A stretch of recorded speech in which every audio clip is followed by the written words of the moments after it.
জীবন গড়ার জন্য।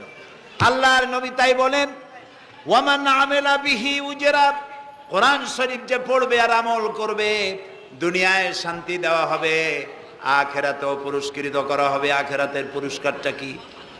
নবীজি বলেছেন, মান কারাল কোরআনা ফাস্তাজহারাহু ফাহাল্লা হালালাহু ওয়া হাররামা হারামাহু আদখালাহুল্লাহুল জান্নাহ ওয়া শাফাআহু ফি আশরাতিন মিন আহলি বাইতিহি কুল্লুহুম কাদ ওয়াজাবাত লাহুন নার।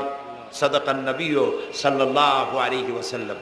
নবী করিম সাল্লাল্লাহু আলাইহি ওয়াসাল্লাম বলেছেন, যে ব্যক্তি কোরআন পড়লো, বুঝলো, আর কোরআনের হালালকে হালাল জেনে চললো, হারাম থেকে বিরত থাকলো, আর কোরআনের আইনকে প্রতিষ্ঠিত করার আন্দোলনে শরীক হলো, সুবহানাল্লাহ গণ, এরকম লোককে আল্লাহ তাআলা কিয়ামতের দিন জান্নাত দান করবেন। সুবহানাল্লাহ।